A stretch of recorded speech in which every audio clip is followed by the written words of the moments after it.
Hold on.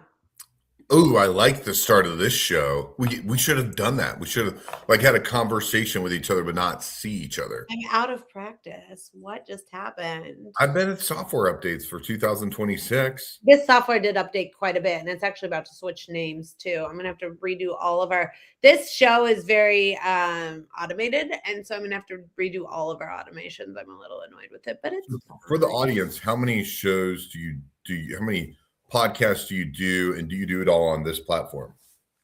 Yeah, hundreds. Got it. Hundreds a month. Yeah. That's what I was thinking. Yeah. So, how many different I know you do hundreds a month, but how many? Automations will I have to reset? A lot. Okay, Yeah. cool. Yeah, and in fact, don't you think that the world just works in the craziest ways? So the other day being Christmas Eve, I saw that one of my high school friends, I was her maid of honor. We were 18. She was way too young to get married, but now she's living her best life because she's an empty nester and divorced. I saw that she recently got out of her second long-term relationship, and I was like, hey, we should grab drinks or something. We hadn't seen each other in like 15 years. It's been a while. And so we went out on Christmas Eve, and I said, well, I can drive because I'm going to work out in the morning. So I'm not going to drink or whatever. I said, just shoot me your address. Of course, she lives like 3 blocks away, which was crazy. Wow. So I go get her, and I was thinking, how are we going to do all of these automations when there's just every time the year turns over, that's a lot of stuff. And so I get in the car with her, or she gets in my car, and we're like driving downtown. And I'm like, so what are you doing now? She's like, I was working for the public school system. I really started figuring out all the technology, and I found myself in technology automations for marketing. Anyways, so now I have someone that we can freelance on this too, because it's just like randomly that's her specialty. And so if we ever get too inundated with it, I just have another name, and I was really excited about it. Well, the audience is like, you know what? The person he hadn't caught up with in 15 years lives 3 blocks away. Who's not shocked about that is Bestway International or Vardy Construction, because they get thrown curveballs every day. And so, with tariffs still going alive and well, Bestway International is keeping busy. They're hiring lots of folks. Hopefully, Vardy Construction is resting, but they're not because the weather's really good. So I think anyone in construction in 2025, the weather was really good to them. And I'm hoping, fingers crossed, that we don't have a brutal winter. Have you heard we're going to have a brutal winter? I don't know anything about the weather, but what I do know is that I need a new deck in the spring. So I'm hoping that it's not too bad. Are you going to make it so that you could have a diving board to jump into your pool? No, it's not deep enough, but the deck, when I redid the stairs on the deck go to nothing, plus the deck's just really old. So I want to make a double deck thing that goes down onto the pool deck, if that makes sense. So I don't even know where to start. So if anyone has a good deck person, tell me. That's a good way to start the show because we love connecting others. And 2 of our guests are really good connectors. They're great connectors. Okay, let's pick up where we left in 2025. Paul Fogel was our number 1 commenter. I almost did a wrapped, the wrapped things that they do for Spotify. Yeah. I just ran out of time, so I'll make sure I do it next year. We just got real busy at the end of the year. So I'll prep for it. I'll put in my workload right now. But Paul was our number 1 commenter. So usually we like to ask you, where are you watching the show from? And are you watching it on Facebook, LinkedIn, or YouTube? Watching it live or watching the replay? And every week, Paul shows up, so he gets the MVP. Watching as I sweep up confetti at Scott's house from NYE. Well, thanks for the invite, guys. Yeah. Paul and I were together, and Paul just had a big work anniversary. So were you guys really together on New Year's Eve? No, we were not. I was at Great Wolf Lodge with children, and guess when the ball dropped? 9 p.m. Guess what I was doing? I had 50, I think it was 47 8th graders at my house. Everyone had to leave at 12:30. So good. We did a nice white grape juice toast, and 12:30, everybody had to leave. I had to go to bed. So those kids were much well behaved than we were. Oh, I'm pretty sure they weren't. So anyways, with that said, nobody cares about us. Let's do this. Let us know where you're watching from. Try to beat out Paul in comments this year. That'd be exciting. Let's bring in our guest. As luck would have it, I still haven't found new music because it's not the milkshake brings the boys to the yard. Oh my God, if you don't stop. I did get these. So now when you make dumb things, I can go. Okay. All right. I'm done. All right. Our guest. Oh, no, it doesn't go long enough. Okay. That's all our upgrades for the year. For our first show of 2026, we have two incredible guests we're going to bring in right now. First one, we have Noorah and Travis.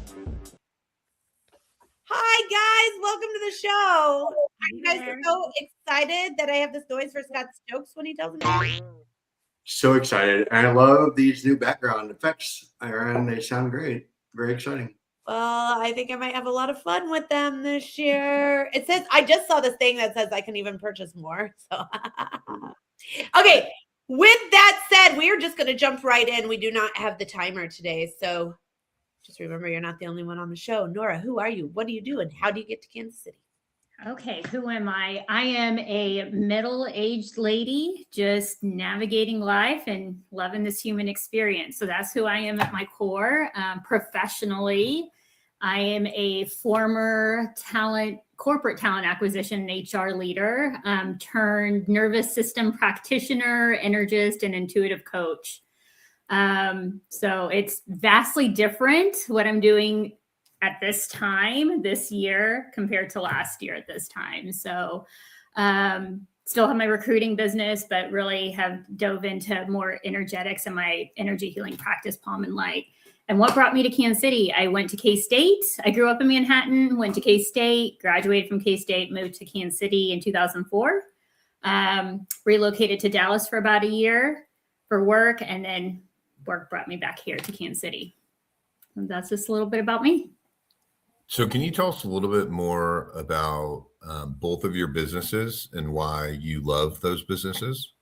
Yeah, absolutely. So I really got burnt out from the corporate world. We were sharing that my soul was just itching for more. And I've always had this entrepreneurial spirit. So last year, no, I'm sorry. It wasn't last year. It was 2024. So July of 2024, I launched The Leap, which is a small boutique staffing company. And I hit it hard. I was going just wild, crazy for a good 5-6 months and made my first year annual corporate salary in that 5 months. So I thought, okay, I proved it to myself. I could be an entrepreneur. I could run a business, but I wasn't fulfilled. I was still hustling and grinding and all over the place and just running myself ragged. And I just knew that there was something more and I could serve in a different way.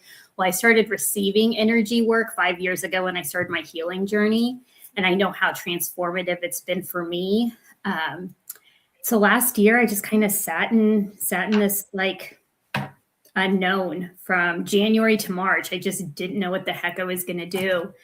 And I thought, well, let me just go get my Reiki certification because it's something to do. I had no idea it was going to turn into a practice. So I told a couple friends, they jumped on board, they shared it with some people, and it's like my absolute passion. So I used to coach, and I still have my staffing business, but I'm just not pouring into business development. I do a lot of career coaching and resume writing. And then I have a handful of clients I still support, but all my focus has been in my Reiki practice, and I'm building on that and doing intuitive coaching. So that's really been my passion.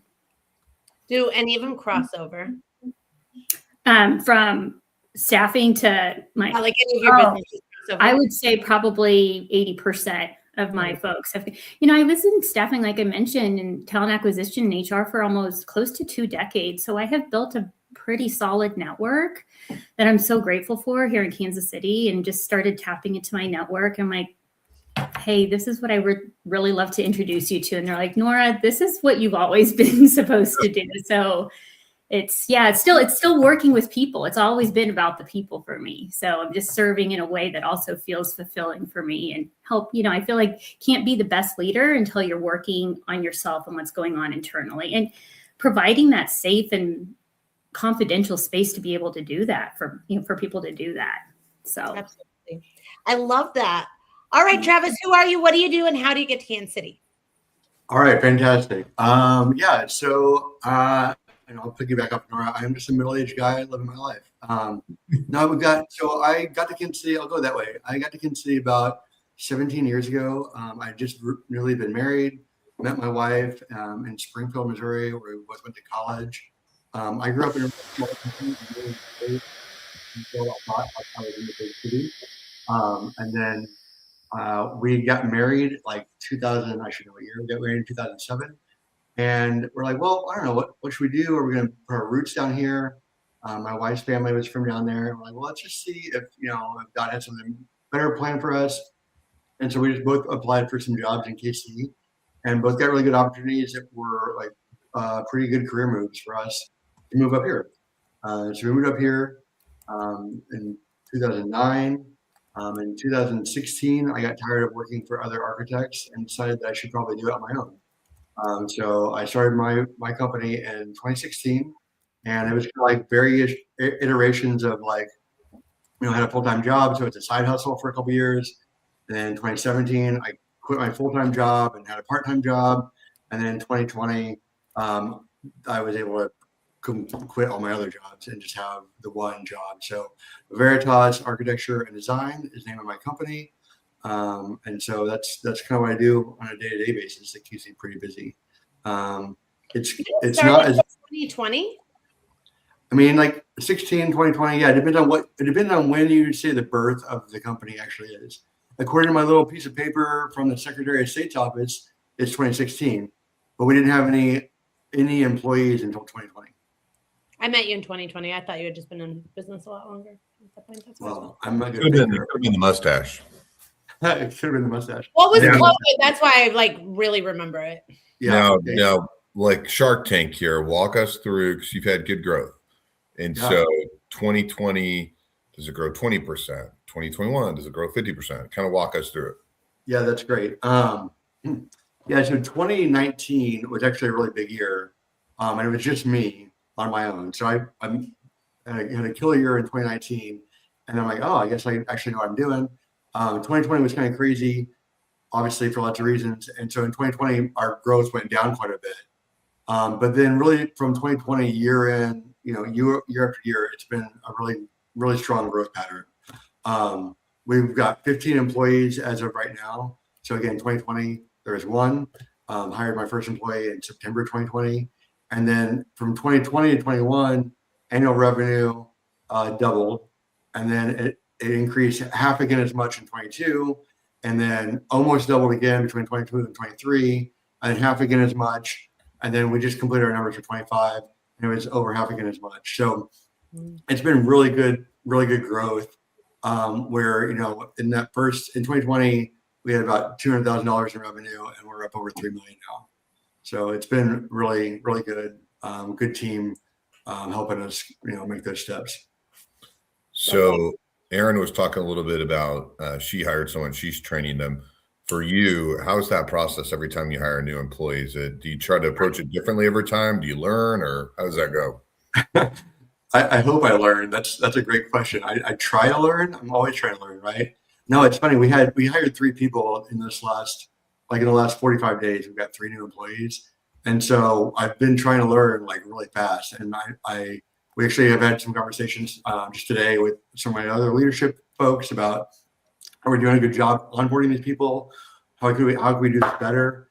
Hiring people in December is really tricky because, surprise, a lot of people don't work the last half of the month. And so you got a new guy that comes on board and you're trying to integrate them into our culture and what we do and all these things. And then all of a sudden everybody just, pieces out for a couple of weeks.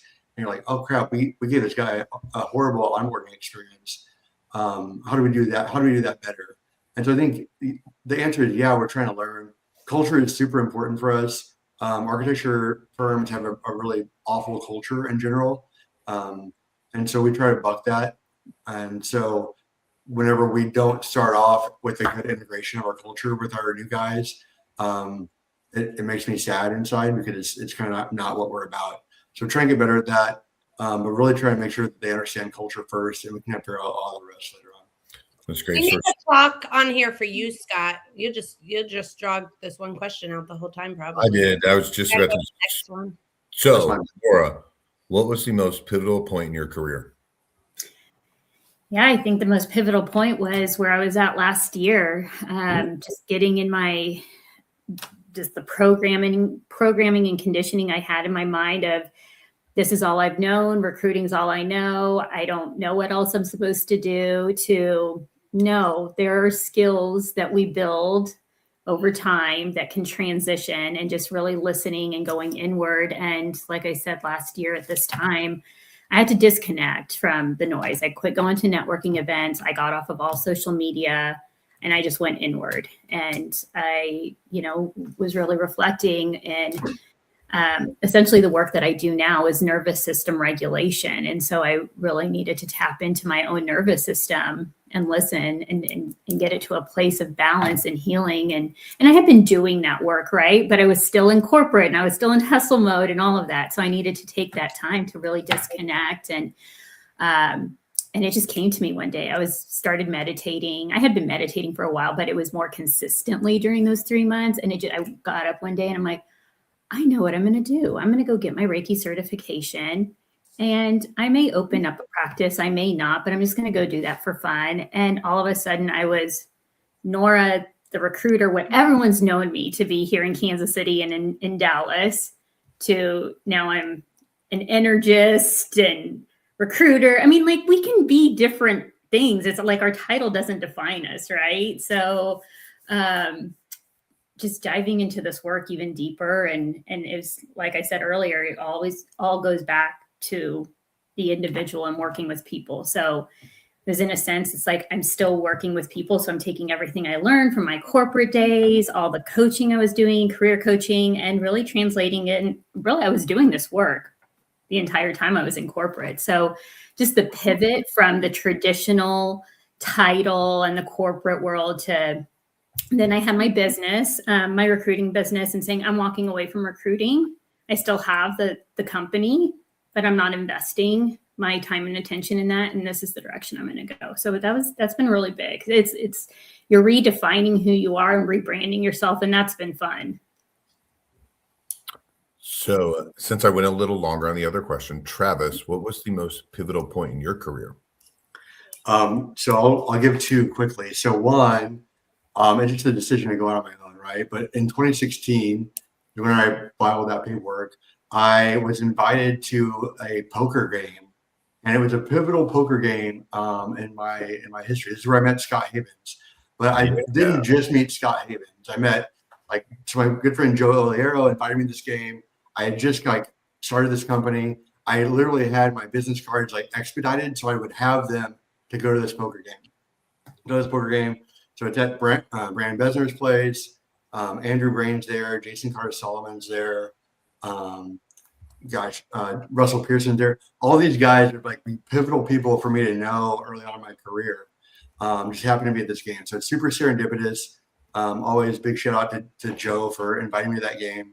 I remember sitting by Scott, we were playing poker, and there's probably a few drinks involved. And Scott said, "Hey, we got this little group of young kind of business people. You should join us. We're gonna grow your business." I'm like, "Oh, okay. I have no idea who this guy is, but this will be fun. Why not?" So that was pivotal, huge. Getting to know people, getting to know somebody like Scott, who can introduce me to a bunch of other people. So thanks to him and to Joe and everybody that was involved.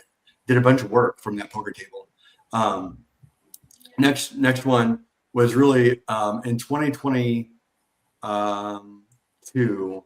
We did two things for the business that really shifted my mindset to take me from being an architect, so I started his own company that was kind of doing some architecture stuff, to a business owner that owned an architecture company. So we implemented EOS, and probably most people on the thing are familiar with EOS, right? So we implemented EOS. I knew how to do architecture stuff. I knew how to run a business. And I also joined Entrepreneurs Organization. They gave me a bunch of tools to teach me what it was like to run a business. Those two things are hugely pivotal from us having a hobby business that was probably losing money to a business that's doing well. My goal is to do EOS this year. So I love when I feel like anyone that implements it says that it changes the entire business. Stands for? EOS is Entrepreneurial Operating System. Yeah. So it's literally just like a guide. I mean, it's beautiful in simplicity, right? It's like a skeleton upon which you can set the flesh of any business, and it gives you some structure, helps you do things. I was trying to find, it's that traction book. A lot of people have read the traction book or seen the traction book. Yeah. All right, we got. Yeah, but sorry. No, I love that. All I really was focused on, I love your answer, but also the fact that I haven't gotten invited to a poker game yet, and Scott's supposed to be my best friend. They died. I Poker like I went one time or two times. I met Travis. Let's just say the dealers spoke broken English. You didn't want to be there. And here's the cliffhanger. Only one person on this podcast is a professional poker player. So. Guess who? A professional is a strong word. All right, Noorah. It is 2020. Noorah didn't know that about you. I do. I won a ring once in Vegas. Noorah, it is 2026. And so we're starting over, right? Usually we ask people, how are they doing on their goals? Instead, I want to ask you, what are your big goals this year, and how can the Kansas City community help you get there? Yeah, I think, just to put it simply, is just continuing to share the work that I do. I'm so passionate about, we all have a nervous system, and we all live in this modern world where our nervous system gets a little off balance. And, there's life that happens, children, a death in the family, work stress. It's part of the more awareness to just energetics in general, and nervous system healing and somatic healing, along with the coaching that I pair with that. And it's essentially the pairing, the coaching that I do is mindset and transformation coaching, but allowing people to really connect their mind and their body, and I'm essentially guiding them. So I think just sharing the love and letting whoever in your network and passing that along, I would be just so grateful. Do you have any big goal, like how many people you want to see or something like that this year?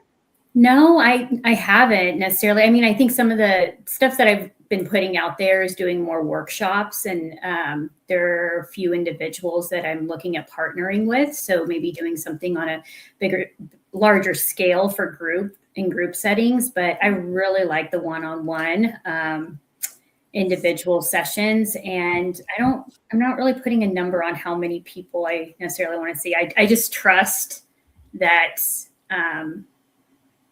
who is meant for this work will come to me in the right timing. And in the meantime, I'm just going to keep putting the word out there and sharing the love. Awesome. All right, Travis, what is your big 2026 goal, and how can the Kansas City community help you? Love it. I think that our big goal would actually be to build a building that we are the owner of and developer of and occupant of. So we've outgrown our space here. We've been here. We office in downtown KCK. We've been here for 5 years in this office. We don't have an empty seat left. We've been working on a development project here just down the road with somebody that owns some land here in KCK to build a new project. And we're doing a similar type of thing down in Rogers, Arkansas for our office down there. And we only have 4 folks down there. So it's still growing and it's early down there. But if I can break ground on one of those 2 buildings this year, that would be fantastic. That's really the goal. I love that. How can the Kansas City community help you get there? Anybody that's interested in investing in the KC community, if you're going to invest in property in Kansas City, Kansas, we've got development opportunities. We'll have opportunities for people to open shops. The goal is to have about 10,000 square feet of commercial, of which we would take about 3,500. So there's 6,500 square feet left of restaurant, retail, other office, whatever it is. So if somebody wants to move over here, they're just interested in space, let me know. If they're interested in doing some development stuff, then let me know, and we can partner up. How many people can you get in 3,500 square feet? That feels big. So we have 1,500 people, or we have 1,500. We have 15 people in our 1,900 square feet space now. So I don't want to be. Our growth plan is to grow geographically and have a bunch of different offices that have like 12 to 15 people. Sorry, we have 11 in our office here. So 12 to 15 is about how many we want to have in the office. Per office. Okay, cool.